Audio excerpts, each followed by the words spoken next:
So I think it's important for people to build their business in a foundation of software platforms that have been established. Of course, I love the AppSumo deals and, this kind of like lifetime things and this kind of more affordable tools, but there's always a cost and you need to kind of like be aware of that.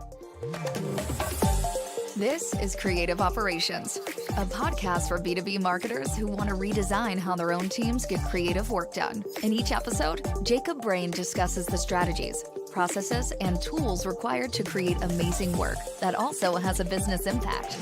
Using a blend of personal stories and interviews with guests, Jacob uncovers how you can get the most out of your creative operations. Let's get started.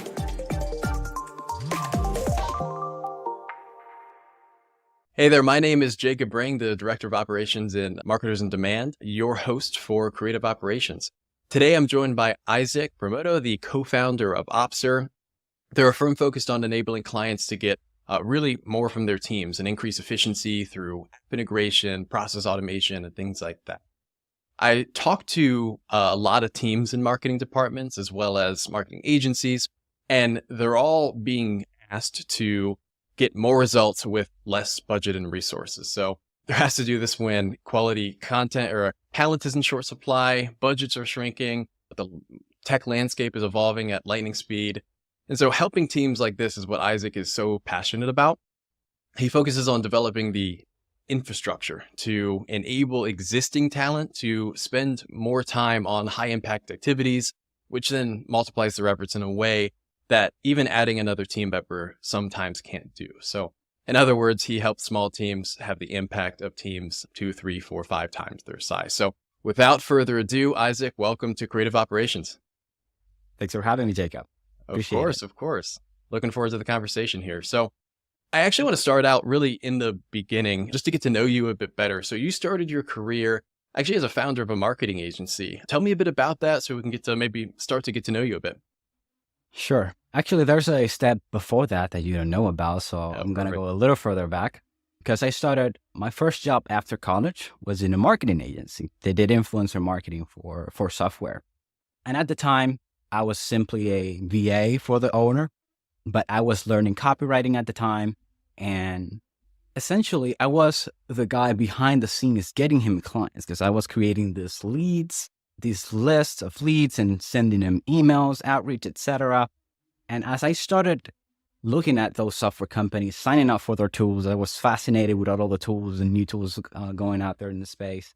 I realized that, I started to see some emails come in from those software companies. Some were great, some were not so great. Some didn't have emails at all. So I was like, well, I'm reaching out to these people in behalf of this guy. Why not reach out to these people in behalf of myself and try to get these people as clients? So that's how I transitioned into what I did for probably 3 to 4 years after my graduating from college, which is doing copywriting and marketing consulting for software companies, mostly focused on their onboarding process and that first few touch points of, the welcome email sequence, etc. I did have a couple of side hustles in the meantime, but today you're going to transition fully more to the technical side of automation. As you mentioned, helping teams automate their workflows, leverage and fully utilize their software and AI and automation tools available in the marketplace. We've been able to work at this point with about 60 clients. And, each client brings a new stack. So we've tested hundreds of applications at that time. And we estimate we saved teams around the world at around 20,000 hours. So that's kind of where we are at the moment. That's awesome. Well, thanks for walking through that there. As I mentioned in the intro, we're in a moment of time where the expectations for marketers is at an all-time high. The resources giving to them seem to be continuously dwindling. And, you have economic concerns leading to budget cuts, talent's really hard to find. There are a lot of ways that these teams can try to get ahead, but why turn to automation? Why did you even make that your focus as you started in the marketing world? Yeah, I think ultimately automation's there to, increase the efficiency of a particular system, which, is a serious, if literally what just describing, the less resources that you have, the more you have to get out of it, right? And usually, if you think about people and the cost you have to pay for people versus software, which is code and it's essentially a lot less costly. You can kind of like leverage those software tools to help the people in the process and in the system do more. And, you're kind of getting more out of what you put in. Yeah. Someone can put a hiring freeze on, they can cut your budget, but they'll never stop you from being more efficient. Exactly. Good stuff. That's exactly right. Sometimes though, when we're talking automation, people see it as this like nirvana this thing that will like solve all of their problems if you just pick the right system. What are some of these like misconceptions that people have around automation when they're starting out? Misconceptions. I think software gets more credit than it deserves. Usually, it gets more blame than it deserves to. Right? Many people are like, "Oh my God, my team is not producing as much. We need to change the tools that they're using." Right? Yep. And they don't think about the system as a whole. So, if I were to define a system, kind of like in own definition, you have a series, like a combination of the people, the processes, and the tools. So typically automation comes like only in the tools, but you need to make sure you have the right talent and the right processes in place, to achieve what you want. And automation is just as more, unfortunately, I wish I could say the other way around, but automation is just a small part of the system as a whole. The other parts are just as important. Yeah, 100%. Yeah, and then there's also this trend that every company can resonate with is you buy, this gigantic new CRM maybe, or this new automation platform, MarTech, whatever it is, and it promises to solve everything, and then it just like sits there 20% used for 3 years straight until someone finally, makes a budget cut and you have to move in a different direction anyway. Absolutely. You kind of mentioned this, or we talked on this a little bit, but it gets a lot of lip service, if you will, automation. And it's something that everyone like knows they should use. And when I look at the infrastructure of a lot of marketing teams, there's not a whole lot going on. Like maybe they probably have some some email sequence that automation, but they barely like actually dive into that world. Why do you think that is? What stops people from actually like making traction as far as automating a lot of things they work on? I think it's just lack of awareness of what's out there and what's possible. That's usually a big part of it. It's also inertia to an extent. If you're a marketing team, you kind of want to keep doing what you've always done to an extent. Yeah. So sometimes it's intimidating to assess these new tools and see how you can use them. I think also something that I've heard from a couple clients as well is that there are so many tools out there. It's kind of like hard to it's kind of overwhelming at times to try to assess what's actually worth it. So I think that's probably why they might not necessarily be leveraging automation to the fullest extent. Yeah. It also can sometimes have this it feels inaccessible, right? To like connect different platforms together. You have to be a developer or an incredibly technical person or something like that. And yes, there's a case for that. But there's also some quick steps that you can make that a lot of people don't know, or tools that you can use, as you mentioned, that people don't. And as time goes on, we've seen a lot of transition into no code. So more and more, the technical side is becoming a lot more accessible to people. So that's something that hopefully over time we see, kind of like lower the threshold for people to get started. Yeah, the barrier to entry drops, and you see these tools being used a lot more frequently. Exactly. Let's say that someone gets the automations bug and they launch into some automation project, whether it's onboarding, like you mentioned before. What are some like common hangups you see people run into? I can think of 2 ideas. One of them, it's sometimes they try to automate too early. Okay. So they don't necessarily have thought about the full context of why they're doing it and thought about, kind of like hone down their stack, hone down their processes to then really automate. And maybe for marketing teams listening, this could be like a good analogy. It's like that client that comes to you and they just want you to write their website, but they don't necessarily are clear on, what they stand for or who their client is or, why they're different. So you have to like take a step back. Hey, man, let's actually answer these questions because that's going to allow us to write your website. And in the same way, I think with automation, many people just want to jump straight into it without really clarifying their tech stack, kind of honing that down and clarifying the processes as well.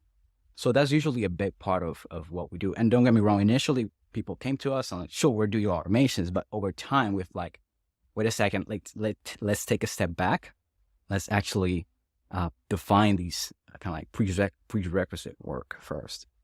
Yeah. So actually, that's a perfect transition, because one of the big things I wanted to talk to you about, Isaac, is you do this for a living, right? You help companies identify the opportunities for automation. You mentioned like getting that foundation locked in, and you walk with them through that process. You facilitate it. You build the automation. And I think in many ways, like knowing the process to follow when you're doing something like this is one of the biggest indicators of that success, being able to chart that and follow the right stages through this. So for someone listening that's running, let's say, a small marketing team, I'd love to hear, maybe walk me through your process for helping clients kind of build those. What's the first step? Where do you start with something like this? Yeah.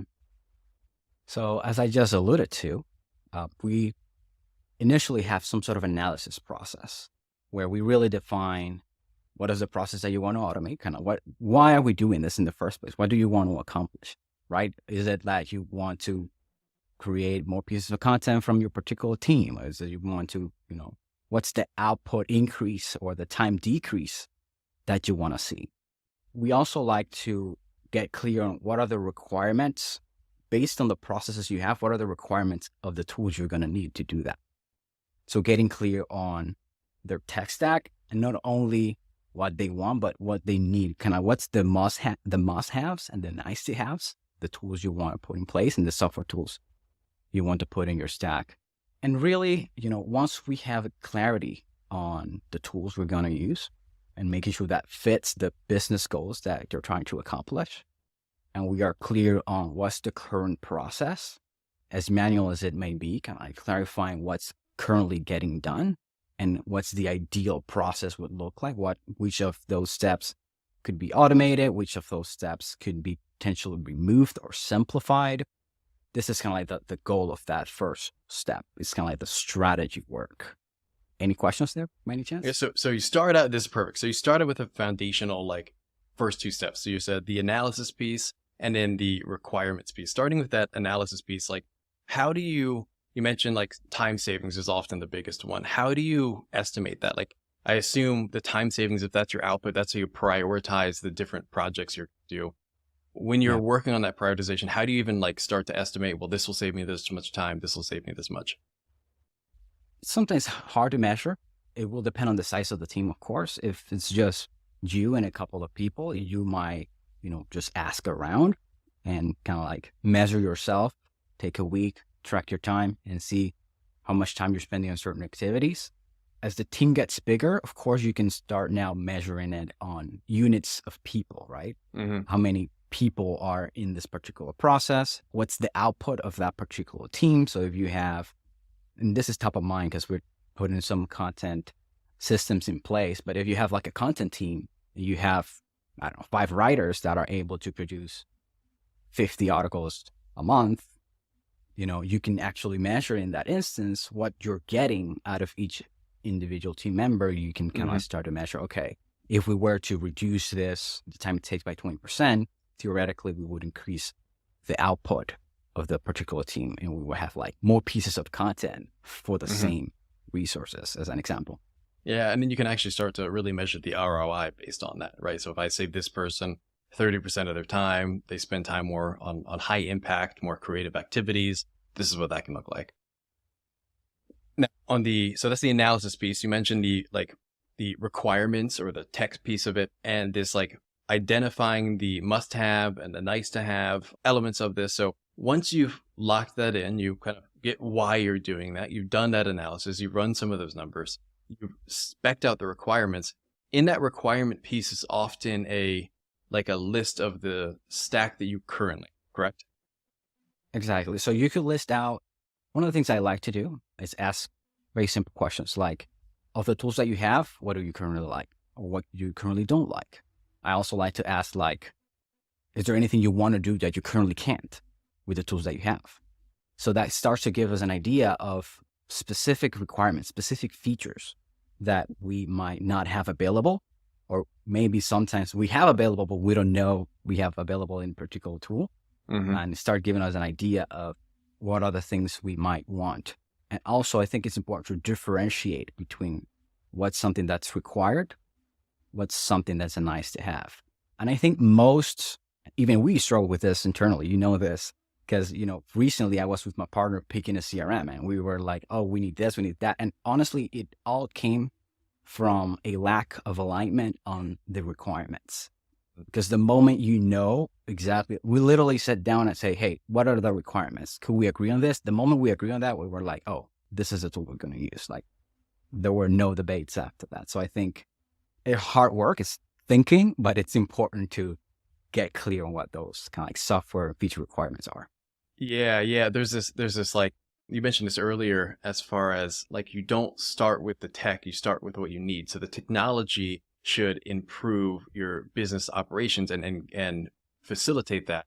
Or I guess maybe a better way to say it is, your business operations should drive your tech decisions. Your tech decisions should not drive your business operations. I think that's where you're going. Exactly.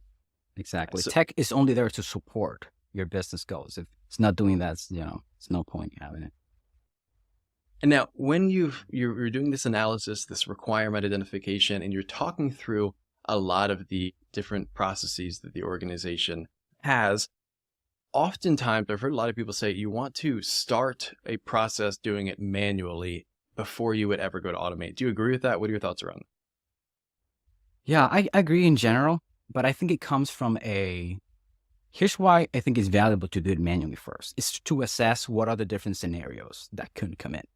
If you have the expertise already based on previous roles, based on previous jobs, based on similar work you've done in the past, and you already have a good idea of what are the different scenarios that could happen in this particular process, then I think there's the option for you to kind of like automate right away if you kind of like know what you're doing already.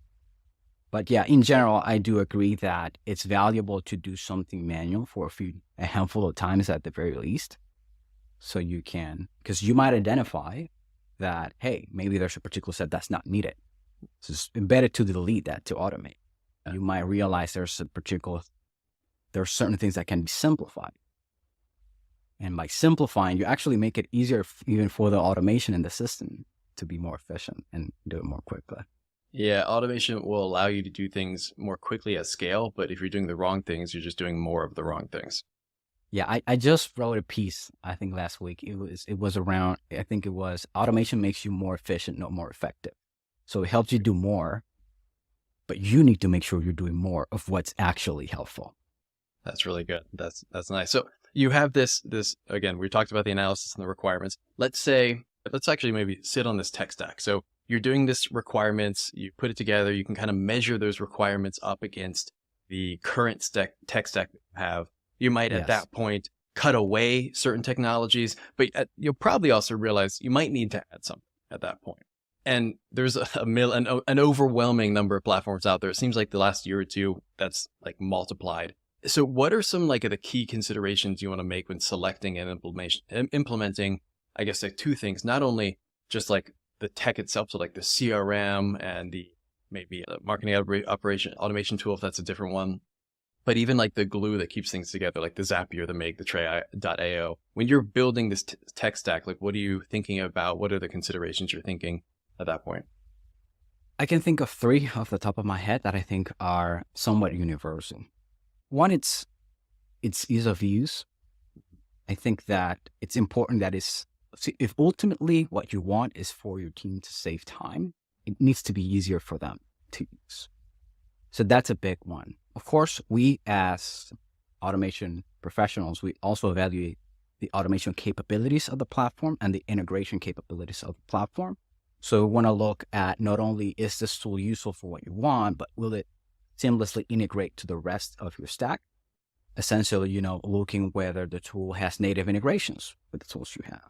Looking if the tool has, Zapier or Make support so that you can integrate them in a more custom way. Seeing if it has like an API or application program interface available. It gets a little more technical as you go, but if it has some way of automating, sometimes also have like built-in automations. Mm-hmm. Literally, I think recently Slack launched like a workflow automation tool internally, and Typeform has one, Calendly has one, and most CRMs have kind of like internal workflow automation tools that you can leverage. So it's one of the things, of course, we're biased, but we really want to make sure we have all the automation capabilities the client will need today and into the future.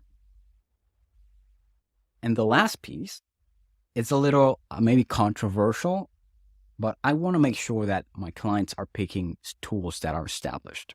And I'll tell you a quick story on this. I had this client, e-commerce brand actually, and they were using Automate.io. It's like a Zapier alternative, but it was cheaper. It was like a new kid on the block, right? But cheaper, right? It was like, oh, I want to use this because it's cheaper. I want to save money, right? I was like, well, it's going to take me more time to figure it out. And at that time, we were charging on an hourly rate, so it was going to be more expensive literally for them for me to set it up. It was like, no, that's fine. You'll figure it out. Let's move forward with that. Okay. We spent 3 months building all of these workflows, all of these automations, automating the entire order process for a big e-commerce brand in literally 3 days before we launch. There's a banner at the top of the platform that says, we're shutting down, we're getting acquired. So that platform got acquired by Notion and it wasn't acqui-hire. So literally they just wanted a team and they were shutting down the platform completely. Oh no. So literally we spent more time to figure it out, which was, more costly for the client. And then we had to migrate everything to another platform. So I think it's important for people to build their business in a foundation of software platforms that have been established. Of course, I love the AppSumo deals and, this kind of like lifetime things and this kind of like more affordable tools, but there's always a cost and you need to kind of like be aware of that. Even tools that are, established and more affordable, if you think like ClickUps and High Level, I don't know if you're familiar with that one. Even those tools that are more affordable usually come at a cost, which is usually speed and support. So those tools have all the bells and whistles, but are usually not as fast as others, or their support is like average at best. So those are the 3 things that I think I would like always keep in mind for selecting a particular software tool. That's good. That last one is something that I think I wouldn't have even really thought of, right? I find this platform, it does the same thing. It's a little bit cheaper. It's a brainless decision. Of course you go with it. Right. That's good though. Sometimes when you're finding maybe that glue, right? The automation.io, the Zapier, the Make, the whatever, it will integrate with almost every piece of tech you have, except one of them. There's always that like one weird platform that you use that maybe is not as popular. When that pops up, what options do people have in situations like that? Yeah. Over time, I've tried to just this for myself and for the team to develop like a little bit of a framework around what are the different levels of automations as we can like exhaust those options. So I'll walk you through. We have like a little document internally, which is literally like a pyramid. And at the base of the pyramid, it's native integrations and building automations.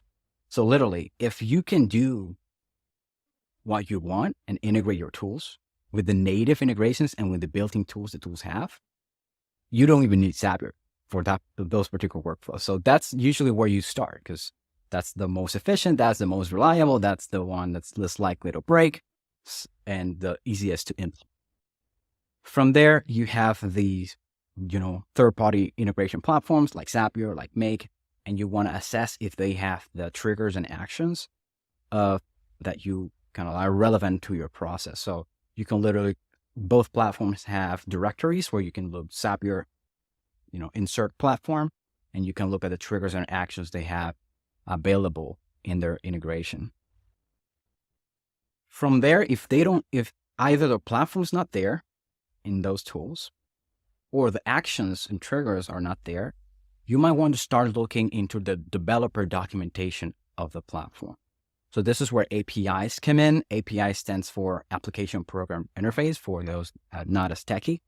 And the way I like to explain what an API is, the easiest way that I found to explain it, it's simply a login page for a robot. So just like there's a login page that you have as a user, where you enter your password and you have access to the tool where you can, for example, if it's a CRM, you access to your HubSpot account. Now you can create contacts, delete contacts, associate them, create deals, etc.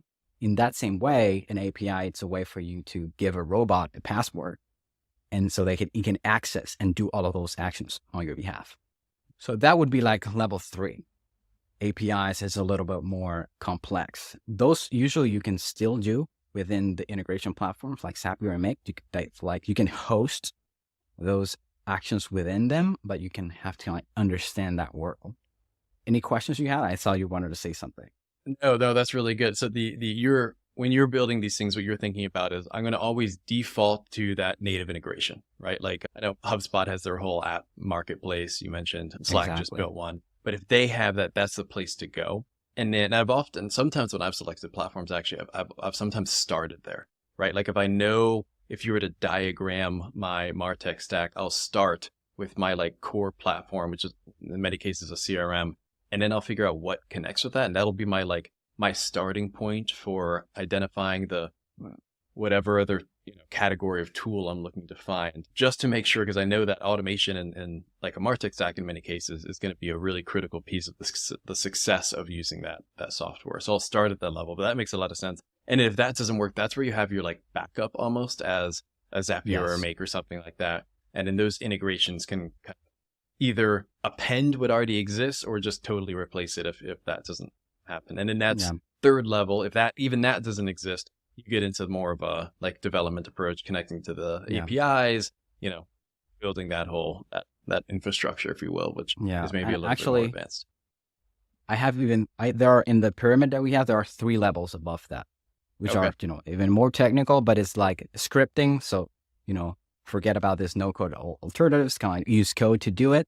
There's also ways to reverse engineer an internal API.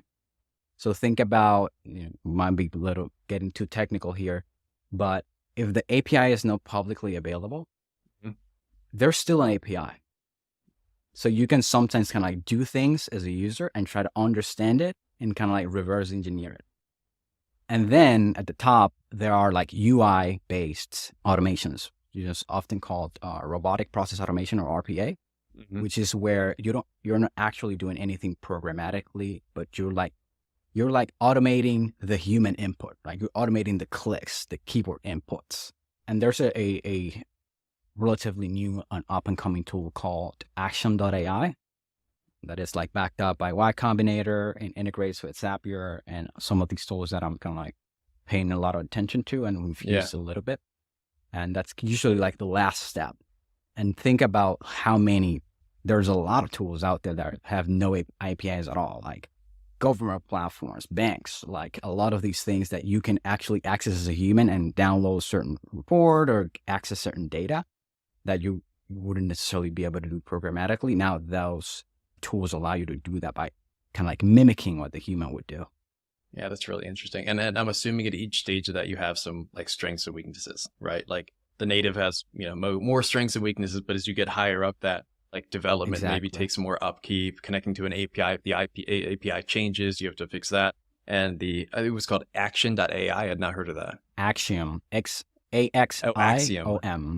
Okay, right. I had not heard of that. That's really interesting. And then the RPA is really interesting. But to your point, if they change like a UI, they change the UI. That's it. You have to rebuild the bot. Yeah, if they do that. That's so of course, as you go up, there's, as you suggest, it's harder to implement. It's harder to maintain, and you probably have to spend more time updating it as well as things change.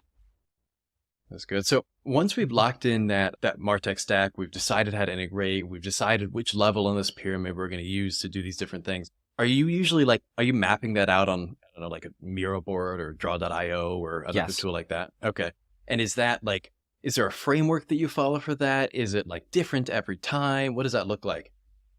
So we use like these flowchart tools. We actually use Whimsical, and we just like to map out what's getting done. And it's really more from the perspective of training the client and having that documentation available so that if someone else wants to know what's going on, they can be able to see that flowchart and understand what's happening in the background.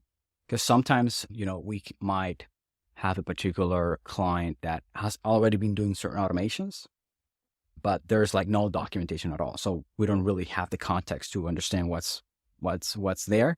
So that's one of the things we always keep in mind. I do want to touch on something that might be useful before the automation that maybe we skipped. Oh, please. Yeah. And it's the setup of the software itself. Okay. So this is not like automation in its truest sense, but there's a lot of cleanup, a lot of naming convention, So as it relates to your software setup, it's usually helpful to clean things up and to have some sort of naming convention. Because what we've seen a lot is that, and this is one of the mistakes we see a lot, especially with marketing teams and teams in general, we're always adding to the system. You're never removing anything. So we might have a CRM with 1 million tags with 0 naming convention, and it's kind of like hard to assess both for the people, but also for the platform and the automation, exactly, how to make sense of that. So one of the things we often do, if required, is a little bit of a cleanup and establishing some naming conventions if needed for tags, sometimes for folders, for pipeline stages, deals, custom fields, etc. So that essentially we have a standardized way of kind of like defining the different elements of the platforms, because that's usually the way I like to look at it. Is that we're dumbing it down for the computer and the software to know, easily find it later on.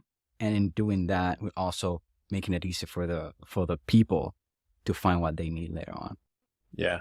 It's a really common thing to, like, especially in the agency world where I come from, is we'll start working with a client and we'll open up their CRM, and there's, a too many cooks in the kitchen situation where there's 100 different custom fields.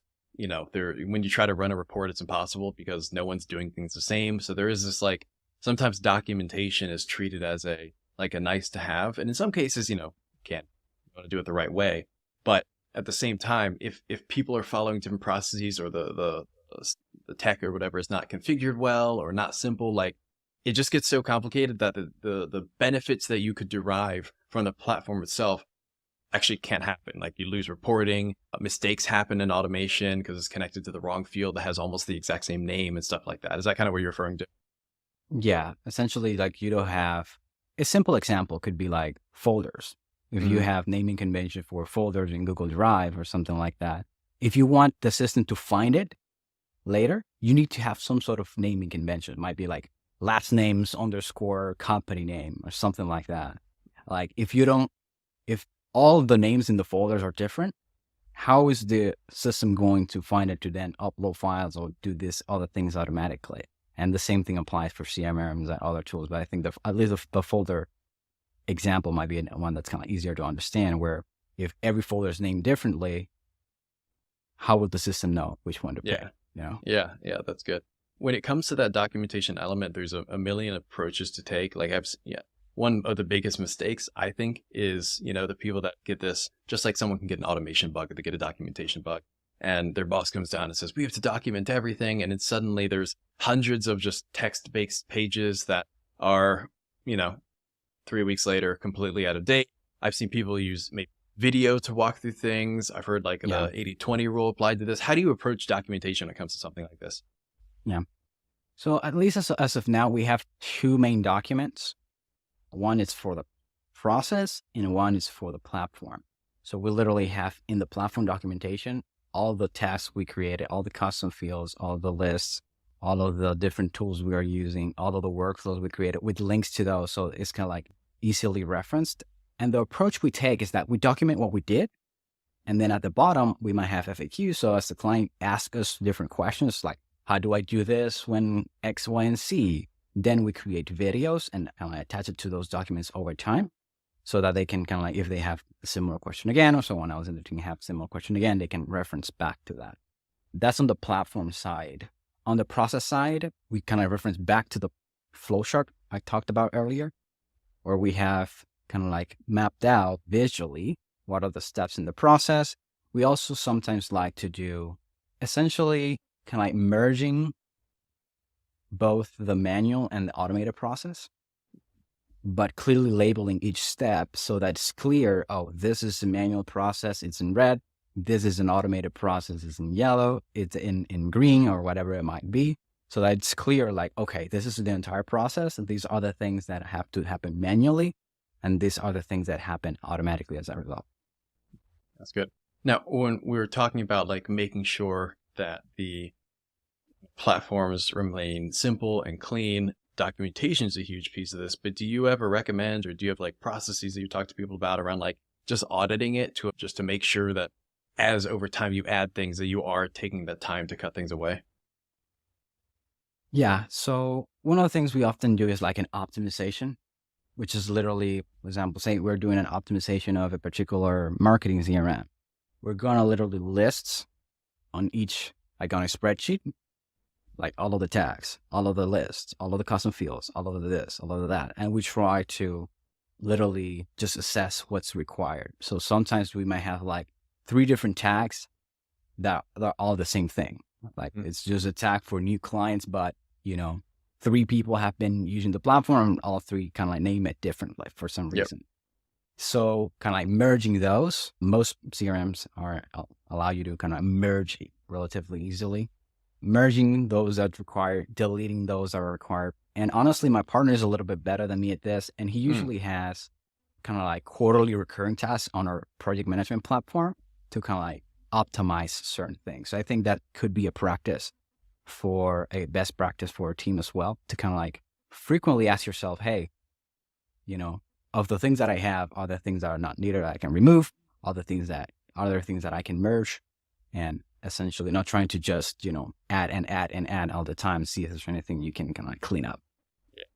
And that's probably even more so important now, as you mentioned at the beginning, like all of these new platforms are popping up. Every day I read about a new, or I see on LinkedIn or something, some new platform, and I often want to try these. And so when we try these, there's this like natural tech debt that will happen over time. As I'm using something, someone else on the team is using something, and it's just like the pile of technology we use grows, which makes the integration of those platforms, the cleanliness of reports, that just gets impossible at some point. Yeah. And do you see, I was talking about, tags and custom fields because this is particular to the platform, but I think the same concept of always adding and never removing applies on a macro level too. Because I've seen clients that, working with this client, they have like Ontraport as a marketing CRM, they have Padre as a sales CRM, and they have High Level, which is like a sales and marketing CRM. So it's like, and they always have a story, we started working with this marketing agency and they recommended that, or we work with this sales manager and that's the tool that they know how to use. But it's like at a macro level too, if you have multiple software tools that do the same thing, you can probably get rid of one. And that's why, as you mentioned earlier, that's why you start with that analysis and like the requirement stage. So you can identify what you can strip and what needs. Exactly. I've also seen a lot of people start to integrate the AI generally across software, but even like as separate platforms. So like just use ChatGPT, since we almost made it a whole conversation about MarTech without talking about ChatGPT. That's a feat in itself. But I've seen people like use even systems like Zapier and connecting those to outside platforms like ChatGPT to kind of mold, whether it be content or something else, to then kind of adjust and increase the ability for these platforms to connect in a way that they maybe couldn't have before. And so the easy example is like content distribution and creation is you have kind of one thing happen here, and then you can kind of send that into ChatGPT or something, break it up into a couple different models, pull it into a different platform to be scheduled to push out. So that is like, to your point, a really interesting place to allow like systems that maybe talked a different language can be connected together through a lot of these AI platforms that understand, even in the future where you're going earlier, like there's 2 different fields that are pretty much the same thing in 2 different platforms. Well, tools like that actually might make it easier for those to be understood as the same thing. Right. I agree. And, you talked about content, and we literally are in the process of, I'm taking a course actually on content automation. So imagine a table, kind of like a database of sorts, where you can ideate your content, you can create it, you can post it, you can see the analytics all within that same tool. And I think that's going to be more and more interesting over time as we have more integration capabilities that we only have to use this thing, because that really makes it so much easier to collaborate. It makes the feedback loop a lot more smoother, because now the team that's helping you edit this video or write this piece of content can potentially see right there the views and the comments and the engagements it's getting or it's had, and kind of assess their work to kind of like do more of what's working, do less of what's not. So yeah, pretty exciting times for sure. It is. It's a really exciting time, especially in this tech world. So what are maybe the top couple of things you'd want listeners to leave with today? Sure. I know some people listening to this might be, in-house. Some of them might be leaders or are business owners. I do want to encourage people to like embrace the technology because really we can't stop it at this point. And I think it's important for in-house and kind of like employees and team members to understand that automation is not here to replace you if you learn how to replace yourselves first. So lean into it. And also for leaders and business owners to encourage your team to use it. Because ultimately, if a team member comes to you and he automated something and you just say, cool, now here's what worked for you. Instead of kind of like encouraging them, give them a bonus or a day off, whatever it might be. And even just communicate that, you're open to embracing technology and automation so that your team knows and they can provide ideas and new ways of doing things. Because ultimately, the people doing the work are usually the ones that will have more insight as to what can be, automated. That's a good point. Yeah. As a manager or leader in an organization, you don't have your hands quite as deep into everything people are doing. And so often the ideas and the opportunities for that analysis will be with your team, and then you can take that and help them kind of make that. Yeah, and it's important for them to know that you are open to these technologies and encourage them to do so. Again, like just send them an email and let them know that this is something you're open to and encourage them as much as you can, because ultimately it's really all for the better of the entire business. Yeah. And the other piece, and you mentioned this as well, would be like celebrating when it does happen. Right. If you create a culture of this continuous like tightening up of spending the times on the things that you want your team to spend time of, getting those administrative tasks away, getting that copy and paste into multiple systems thing, the more you can cut that out, the better. And so if you can encourage and celebrate when that does happen, that'll just naturally kind of happen more often. More often. Exactly. That's exactly it. Good stuff. Perfect. Thank you for jumping on that. I'm glad I'm glad you said that. Perfect. I think this is a great spot to wrap things up here as we're coming up on our time. I know you're a busy guy, but where could people go to learn more about you and what you're working on and what you're doing at Opser? Sure. You can look for Isaac Perdomo or Isaac Zapier on LinkedIn and YouTube. That's kind of like the platforms we're using to distribute our content the most. And that's pretty much it. Good. I know I follow you and I enjoy your stuff. So that's perfect. Isaac, thank you again. I really appreciate you spending some time with me today. It's great having you on Creative Operations. Awesome. Have a nice one, man. Take care. You too. Thanks for listening to this episode of Creative Operations, the podcast for B2B marketers who want to create amazing work that also has a business impact. If you enjoyed this episode, make sure to follow Creative Operations wherever you listen to your favorite podcasts, or access all episodes at marketersindemand.com/creativeoperations. See you next time.